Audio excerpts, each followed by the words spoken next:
Facebook वाला love. शादी की तैयारियां जोरों पर थी। पकवानों की खुशबू से सारा पंडाल महक रहा था। छोटे छोटे बच्चे डीजे की धुन पर उछल रहे थे। टीनेजर्स लड़के भाग भाग कर मेहमानों की आवभगत में लगे हुए थे। शेखर अपने दोस्तों के साथ क्रिकेट के विषय पर वाद विवाद करने में मशगूल था। तभी उसकी नजर उस लड़की पे पड़ी। सांवली सलोनी मासूम सूरत पर मोतियों जैसा सफेद दांत उसकी खूबसूरती को चार चांद लगा रहे थे। उस पर समुंदर जितनी गहरी नशीली आंखें उसे डुबोने को तैयार थी। वह चाह कर भी उस लड़की से नजर नहीं हटा पा रहा था। इन सभी बातों से बेखबर वह लड़की अपनी सहेलियों से बातें करने में व्यस्त थी। तभी शायद उसे अपने चेहरे पर किसी की नजरों की गर्मी का एहसास हुआ। बात करते करते उसने इधर उधर नजरें घुमाई तो देखा कि एक लड़का उसे प्यार से घूरे जा रहा था। लड़कियों को घूरने वाले लड़कों से उसे सख्त नफरत थी। उसने घबराकर तुरंत अपनी नजर दूसरी तरफ हटा ली और अपनी सहेलियों के साथ बात करने में लग गई। कुछ देर बाद जब उसकी नजर उस लड़के पर पड़ी तो उसने देखा कि वह अभी भी उसकी तरफ ही नजरें जमाए हुए था। अब वहां बैठना उसके लिए मुश्किल हो रहा था, इसलिए वह अब वहां से उठकर अपनी सहेलियों के साथ पता नहीं कहां गुम हो गई। उसके जाने के बाद भी शेखर उसी के ख्यालों में खोया हुआ था। कहाँ खोया हुआ है? दादाजी कब से तुझे अंदर ढूंढ रहे हैं। अजीत ने उसे हल्के से धक्का देकर उसके ख्वाबों का सिलसिला तोड़ दिया। हाँ कहते हुए वह घबरा कर उठा और बरामदे की तरफ चला गया, मगर अभी भी उसकी निगाहों में उसी लड़की का चेहरा बसा हुआ था। शेखर लखनऊ के एक मिडिल क्लास फैमिली से ताल्लुक रखता था। वह शहर के एक नामी कॉलेज में इंटर की पढ़ाई कर रहा था। शेखर पढ़ाई में तो तेज था ही, दिखने में भी काफी स्मार्ट था। अजीत उसका क्लास फॉलो था और वह उसी की इकलौती बहन नेहा की शादी में बाराबंकी आया हुआ था। उसके साथ साथ उसके कॉलेज के कुछ और दोस्त भी आए हुए थे। हालांकि उन्होंने कई बार आने में असमर्थता जताई, परंतु अजीत की जीत के आगे उनकी एक न चली। कौन है वो लड़की और कहाँ से आई है? दादाजी की फरमाइश पूरी करके जब वो फ्री हुआ तो वह दोबारा उस लड़की को ढूंढने लगा, मगर वह कहीं भी नजर नहीं आई। उसे ना पाकर उसे थोड़ी बेचैनी सी महसूस होने लगी। अब वह दोस्तों के साथ बैठा था, लेकिन उनकी बातों में दिलचस्पी नहीं ले रहा था। वह लगातार उसी के बारे में सोचे जा रहा था। रात को वरमाला के समय उसने देखा कि वह लड़की नेहा के हाथों को थामे वरमाला स्टेज पर चढ़ रही थी। सफेद सूट में उसका निखरा हुआ हुस्न कहर ढा रहा था। पल भर के लिए उनकी नजरें मिली तो उसने मुस्कुराकर निगाहें नीचे कर ली। उसके बाद कई बार उन दोनों का सामना हुआ, लेकिन दोनों बिल्कुल अजनबी बने रहे। यार अजीत, वो नेहा के साथ सफेद सूट वाली लड़की कौन है? सुबह विदाई के वक्त उसने अजीत से पूछ ही लिया। वे दोनों एक दूसरे से कोई बात नहीं छुपाते थे। यह नेहा की स्कूल की फ्रेंड सनाया है, अजीत ने बताया। यार मुझे इनसे दोस्ती करनी है, किंतु मुझे समझ नहीं आ रहा है कि मैं उनसे कैसे बात करूं। मुझे बड़ी शर्म आ रही है, कुछ हेल्प कर देना यार। क्या प्यार व्यार हो गया है क्या? अजीत ने उसे छेड़ा। हाँ यार, लगता तो ऐसा ही है। हाँ तो कर लेना बात, लड़कियों की तरह क्यों शर्मा रहा है? कॉलेज में तो बड़ा शेर बनता था। अजीत ने जानबूझकर व्यंग किया और विदाई में जुट गया। वह उसका उतरा हुआ चेहरा देखकर मन ही मन मुस्कुरा रहा था। विदाई होने के बाद जब सारा शोर शराबा खत्म हो गया तो शेखर ने किसी तरह हिम्मत जुटाई और उस लड़की से बात करने का मन बना लिया। शेखर, तुझे दादाजी छत पे बुला रहे हैं। वह नजरों ही नजरों में उसे ढूंढ रहा था। तभी उसे अजीत मिल गया। मनमोह कर वह छत पर गया, मगर वहां दादाजी नहीं, कोई और ही था, जिसे देखकर उसकी सांसें थम गई। दिल जोर जोर से धड़कने लगा। छत की चारदीवारी से टेक लगाए सनाया बाहर की तरफ देख रही थी। उसे अपने प्यारे दोस्त पर जी भर का प्यार।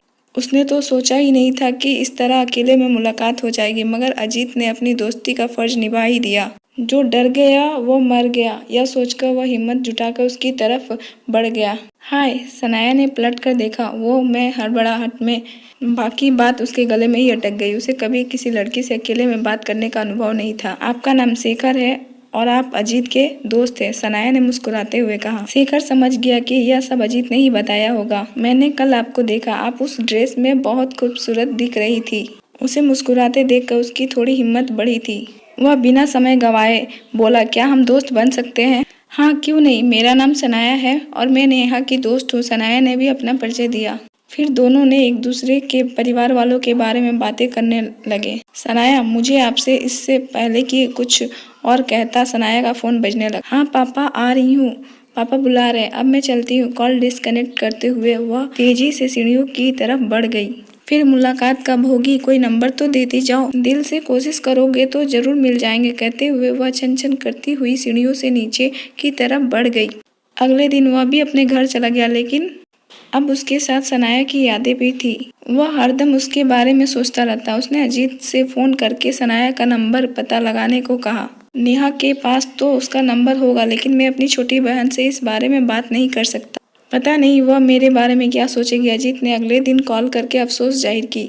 शेखर के पास जो भी उम्मीद थी वह खत्म होती नजर आई। वह बिल्कुल मायूस हो गया, लेकिन कहते हैं ना, किस्मत को जब मिलना लिखा होता है तो वह कहीं न कहीं से रास्ता ढूंढ ही लेती है। एक दिन शेखर फेसबुक चला रहा था, तभी उसके दिमाग में एक आइडिया आया, क्यों ना फेसबुक पर उसका नाम सर्च करके देखे। उसने तुरंत सर्च बॉक्स में उसका नाम टाइप किया। संयोगवश सनाया की फेसबुक आईडी मिल गई। फेसबुक आईडी में लगी प्रोफाइल पिक्चर को उसने पहली नज़र में पहचान लिया, लेकिन अभी तक उसने एक भी पोस्ट नहीं डाली थी। टाइमलाइन देखकर ऐसा प्रतीत होता है कि उसने अपना अकाउंट 2 दिन पहले ही क्रिएट किया था। उसने फटाफट फ्रेंड रिक्वेस्ट भेजी और बेसब्री से रिप्लाई का इंतजार करने लगा। रात भर जागकर वह रिप्लाई का इंतजार कर रहा था। कई घंटों तक इंतजार करने के बाद कोई रिस्पॉन्स नहीं आया तो वह निराश होकर सो गया। सुबह जब नींद खुली तो उसने सबसे पहले फेसबुक खोलकर नोटिफिकेशन चेक किया। नोटिफिकेशन देखते ही उसकी खुशी का ठिकाना ना रहा।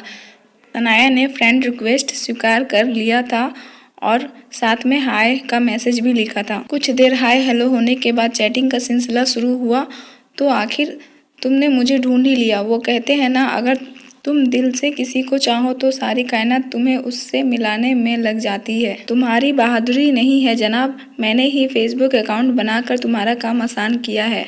इसका मतलब कि आग उधर भी जल रही थी। आग तो नहीं, मगर चिंगारी तो उठ ही चुकी थी। उस दिन के लिए मैं माफ़ी चाहती हूँ। माफ़ी? मगर किस लिए? मैं तुम्हें अचानक से छोड़कर चली आई इसलिए। एक्चुअली पापा का ज़रूरी कॉल था, इसलिए हमें भी उनके साथ आना पड़ा। कोई बात नहीं, मैं समझ सकता हूँ। चैटिंग के द्वारा एक दूसरे की पसंद नापसंद जानना, एक दूसरे से अपने दिल की बातें करना शुरू हो गया। थोड़ी देर बाद दोनों ने अपना मोबाइल नंबर भी एक्सचेंज कर लिया। अब वे रोजाना एक दूसरे के कॉल और मैसेज का इंतजार भी करने लगे। जिस दिन उनकी बात नहीं होती उस दिन लगता कि उनकी कोई चीज खो गई हो। पढ़ाई लिखाई, खाना पीना, सोने जागने से लेकर हर छोटी बड़ी चीज एक दूसरे से शेयर करने लगे। हालांकि दोनों ने कभी एक दूसरे को खुलकर आई लव यू नहीं कहा था, लेकिन फिर भी दोनों को एक दूसरे से बेहद प्यार था। धीरे धीरे वक्त बीतता गया। वक्त बीतने के साथ साथ दोनों के बीच प्यार और भी गहरा होने लगा। इतना गहरा कि अब वो एक दूसरे से मुलाकात के लिए तड़पने लगे। अतः उन्होंने 9 वर्ष के दिन बाराबंकी के एक खूबसूरत पार्क में एक दूसरे से मिलने का प्लान बनाया। तय समय पर दोनों पार्क में पहुंच गए। वहां उन्होंने एक दूसरे से ढेर सारी बातें की। आई लव यू सनाया, मैं तुमसे बहुत बहुत बहुत प्यार करता हूँ। उचित अवसर देखकर शेखर ने सनाया को प्रपोज कर दिया। I love you too, Sanaya ने भी मुस्कुराते हुए हाँ कर दी। पहली मुलाकात के बाद धीरे धीरे मुलाकातों का सिलसिला शुरू हो गया। शेखर जब भी अपनी प्रेमिका से मिलने आता उसके लिए कोई ना कोई गिफ्ट जरूर लेकर आता। हालांकि सनाया बार बार उसे मना भी करती, लेकिन वह हमेशा अपनी प्रेमिका को खुश करने को हर मुमकिन कोशिश करता। धीरे धीरे उनका प्यार परवाना चढ़ता चला गया। कुछ दिनों बाद वैलेंटाइन डे का समय आया। यह उनके प्यार का पहला वैलेंटाइन डे था। हर तरफ प्रेमी प्रेमिकाओं के गिफ्ट के चर्चे चल रहे थे। प्रेमी अपनी प्रेमिकाओं को महंगे महंगे गिफ्ट दे रहे थे। शेखर के मन में आया कि मुझे भी सनाया को कोई अच्छी सी गिफ्ट देनी चाहिए, लेकिन दिक्कत यह थी कि उसके पास इतने पैसे नहीं थे कि वह सनाया को कोई अच्छा सा गिफ्ट कर पाए। इस वजह से वह बहुत परेशान और तनावग्रस्त डूबा था। बैठे बैठे वह सोच रहा था कि अगर मैंने सनाया को कोई अच्छा सा गिफ्ट नहीं दिया तो शायद वह मुझसे नाराज हो जाएगी। कहीं हमारे प्यार का रिश्ता कमजोर ना हो जाए। ऐसे ही तरह तरह की नकारात्मक बातें वह सोच रहा था। तभी सनाया आ गई।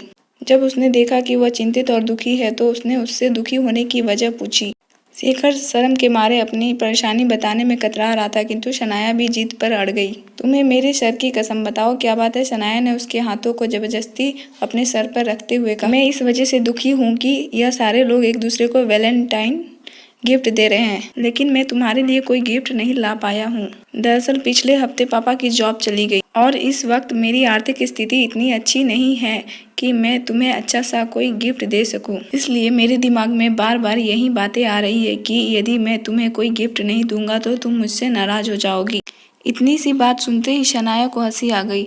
बस इतनी सी बात के लिए तुम इतना टेंशन ले रहे हो? वह हंसने लगी। तुम्हें क्या लगता है मैंने गिफ्ट पाने के लिए तुमसे रिश्ता जोड़ा है? क्या हमारे प्यार की बस इतनी ही कीमत है जो इन छोटी मोटी चीजों के लिए बिक जाए? तुमने ऐसा सोचा भी कैसे कि मैं गिफ्ट के लिए नाराज हो जाऊंगी? हंसते हंसते अचानक वह गंभीर हो गई। अरे पागल, ऐसी बातों से वही रिश्ता टूट सकता है जो रिश्ता स्वार्थ से जुड़ा होता है। किंतु हमारे प्यार में स्वार्थ नहीं, हमारा रिश्ता प्यार और विश्वास से जुड़ा हुआ है और प्यार और विश्वास से बड़ा कोई गिफ्ट नहीं होता। इसलिए मुझे गिफ्ट की ज़रूरत नहीं बल्कि तुम्हारे साथ की ज़रूरत है।